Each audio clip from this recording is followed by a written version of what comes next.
This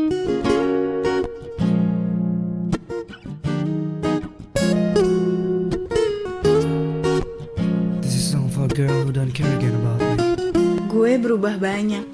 Gengsi, malu, takut, I don't know. benci, marah, sedih. Gue masih kecil, baru kelas 5 SD. Terus gue harus menyandang status broken home. Sakit. Stand awake and go.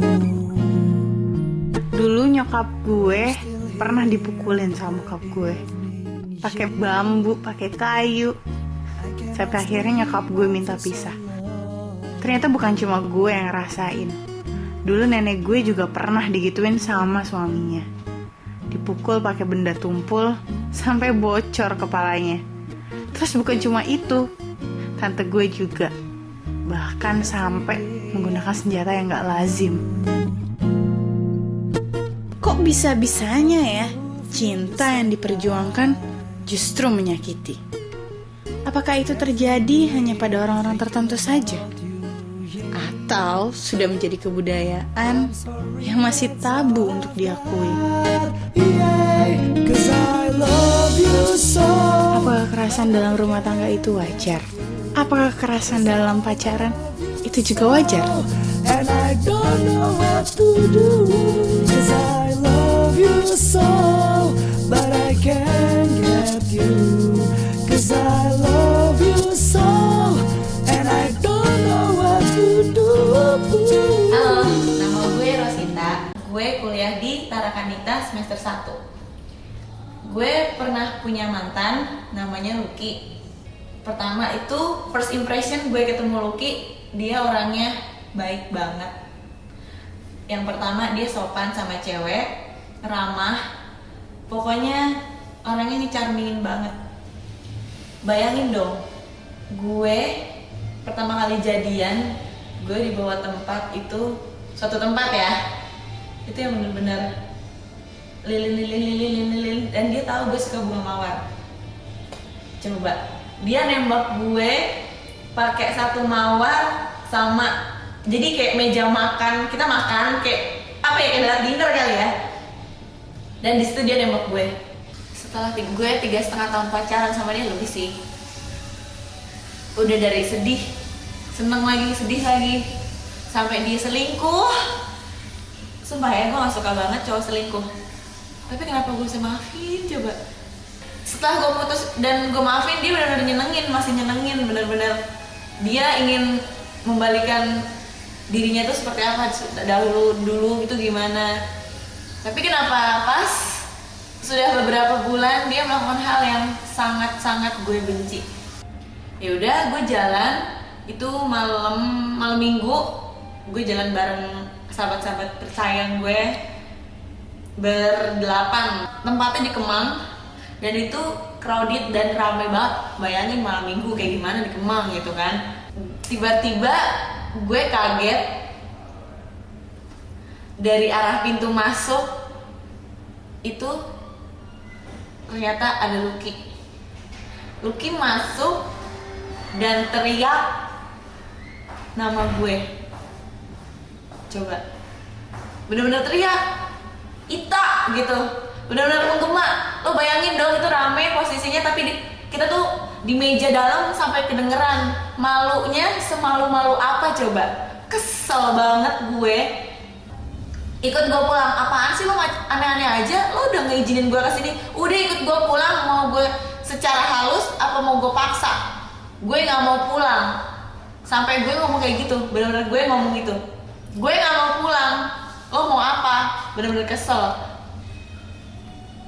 Tiba-tiba dia narik gue, bener-bener narik gue. Ayo cepetan pulang. Sampai itu kursi geser dan temen-temen gue pada diem. Ikutlah gue sama dia. Gue ditarik-tarik dan diliatin sama semua orang yang ada di kafe itu sampai masuk ke mobil. Pas gue masuk mobil, gue main didorong, cepetan masuk. Didorong dan ditutup pintunya, rok gue nyantol keluar separoh.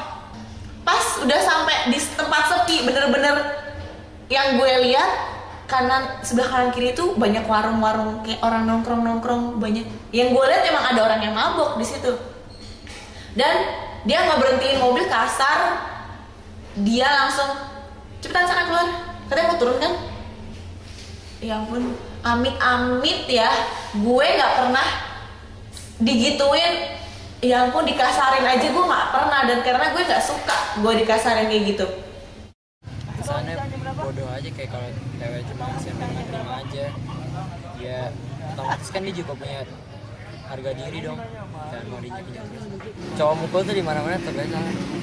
Sikap cowok yang paling lo sebelin apa sih? Apa ya? Banyak. Contohnya? Cuek. Terus? Apa lagi ya? Egois. Apa sih definisi kekerasan dalam hubungan pacaran menurut lo? Kalau misalnya berantem ya mungkin bisa aja sih, misalnya cowoknya emosi ya kekerasan bisa dipakai, kayak gampar atau dorong gitu. Well, to be honest, gue juga pernah menjadi saksi hidup dari kisah hidup seseorang. Nggak jauh sih, yaitu teman gue sendiri. Yang pada saat itu jujur, gue pribadi ya, walaupun dia temen gue, walaupun gue juga deket sama dia, gue marah sama dia gitu loh. Man, lo kalau perlu berantem sama gue sekarang, mendingan berantem sama gue sekarang. Ya emang awalnya ternyata kalau misalkan emang dirunut lagi, itu satu hal yang ternyata juga bisa mempengaruhi lo kenapa kekerasan bisa terjadi, yaitu latar belakang keluarga yang sudah terdidik dengan A ya A, nggak mungkin jadi B, nggak mungkin jadi C. Jam 10 dan jam 10, bukan jam 10 lewat 2 menit. Jam 12 malam adalah jam 12 malam, dimana papa lo harus melihat lo di tempat tidur, bukan tempat lain. Seperti itu, sudah terpola, sudah ya pokoknya sudah ada di sini, tersistem di otaknya. Jadinya kalau misalkan udah ada sesuatu yang kayaknya nih sedikit ya belok aja di depan dia, udah yang terjadi adalah kekerasan, entah itu melalui tangan atau mungkin melalui kaki gitu kan. Nah itu kayaknya aduh nggak banget. Sebuah kata itu bisa berdampak buruk pada ya let's say psikis atau mungkin psikologis seseorang loh. Deh, pacaran udah 6 kali. Mungkin gue bakal cerita tentang dia waktu itu gue masih SMA. Jadi sama satu cowok, dia 5 tahun di atas gue. Gue seneng sama dia karena dia orangnya awalnya gitu ya, dia orangnya sangat nyaman, bisa bikin gue nyaman ya, standar lah ya. Tapi selang beberapa tahun kemudian, di tahun 2 tahun gue kedua mau ke 2 tahun, jadi 1,5 tahun ke 2 tahun, dia selingkuh sama sahabat gue. Gue dikatain brengsek, kurang ajar, murahan, itu udah biasa banget deh. Saat itu gue udah melihat potensi, gila nih cowok kasar nih sama gue gitu ya. Jadi anaknya emang temperamennya tinggi juga gitu ya. Gue ngeliat orang ini emosinya tinggi, temperamennya sangat tinggi. Sedikit gue senggol dia bisa marah banget gitu. Gue pernah ditampar lah, pernah dipukul, kayak gitu, dicubit, dipiting. Jadi misalnya dia lagi marah, terus gue keliling tol dalam kota cuman buat pelampiasan marah dia doang. Jadi mobil, dia nyetir mobil gitu, terus kepala gue diginiin gitu lah, pokoknya ke kepalanya dia, terus nih, minta maaf gak lo gitu. Terus gue udah minta maaf, tapi yang kalau dia belum puas, itu pernah gue ngelilingin tol dalam kota selama 5 kali cuma buat gue minta maaf gitu. Kayaknya gue lihat sih di dua pihaknya dulu aja. Kan kadang-kadang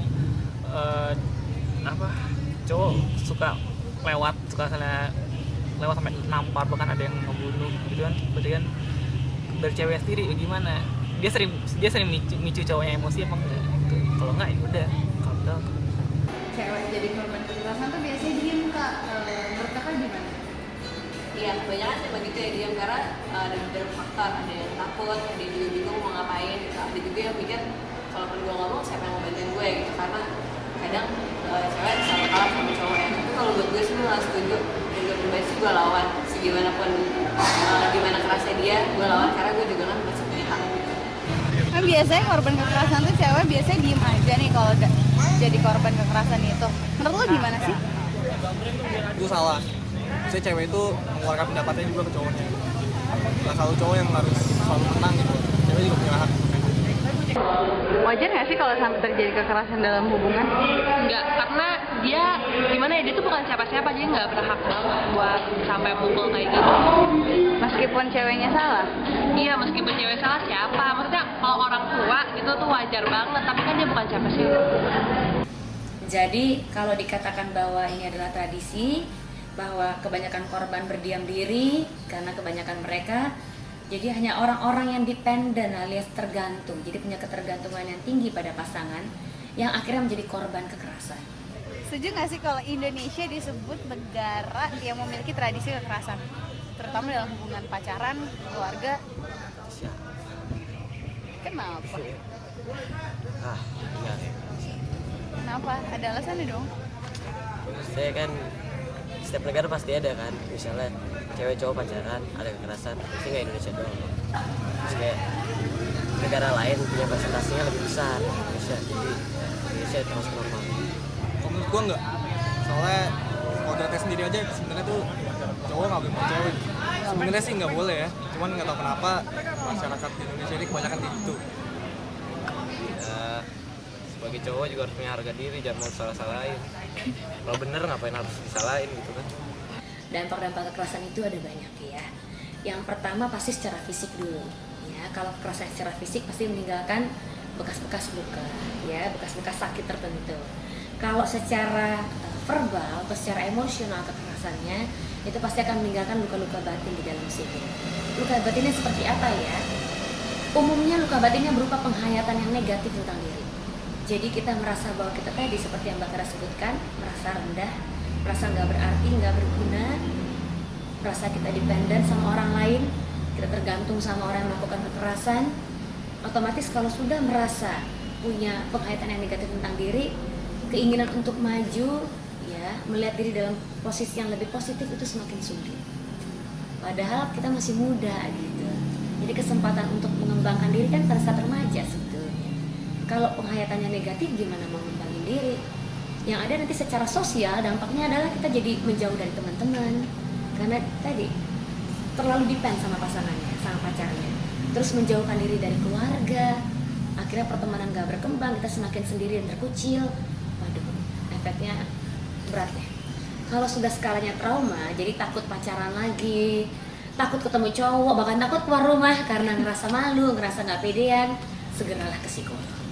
Jadi biarkan psikolognya nanti membantu ya, membenahi luka-luka batin yang ada, menumbuhkan kembali penghayatan-penghayatan positif yang kita punya tentang diri. Jadi nanti berkembangnya ke arah yang lebih baik. Buat yang cewek kalau misalkan dapat kekerasan gitu, coba aja terbuka buat ngomong segala macam. Tapi kalau misalkan buat cowok, pacaran jangan emosian deh daripada dibagi kekerasan. Pesan gue buat semua anak muda Indonesia, mau cowok mau cewek, hindari aja namanya kekerasan, karena kekerasan itu benar-benar gak penting dan sangat membahayakan buat kalian sendiri gitu. Jadi buat semua anak-anak muda Indonesia, pacaran yang sehat aja. Pesan Mbak Vera buat teman-teman remaja yang punya pacar di luar sana, pastikan bahwa kekerasan itu adalah sesuatu yang gak wajar, di luar batas kenormalan. Kita layak dapat perlakuan yang jauh lebih baik, kita layak untuk dapat penghargaan dari pasangan dan orang di sekitar kita, terutama dari diri kita sendiri. Kapanpun kita merasa ada kekerasan, baik itu fisik, verbal, ataupun secara emosional dan seksual, jangan sungkan untuk katakan tidak. Demikian. Pencarian gue memang gak terfokus pada satu jawaban yang absolut. Setiap orang memiliki opini yang berbeda-beda. Ada yang pro, ada juga yang kontra. Gue akhirnya ngerti, perempuan seperti misteri, terlalu memainkan perasaan sebagai peran utama. Dan seorang gue terlalu kecil untuk membuat dunia merubah tradisi kekerasan dalam suatu hubungan. Tapi perubahan tidaklah dimulai dari sesuatu yang besar. Dari gue yang kecil inilah semuanya akan dimulai. Make me go away, my pain, love out all of your tears. So don't come to me, 'cause you can't show me that all the things you've tried to tell me and about the trust, nothing I can do.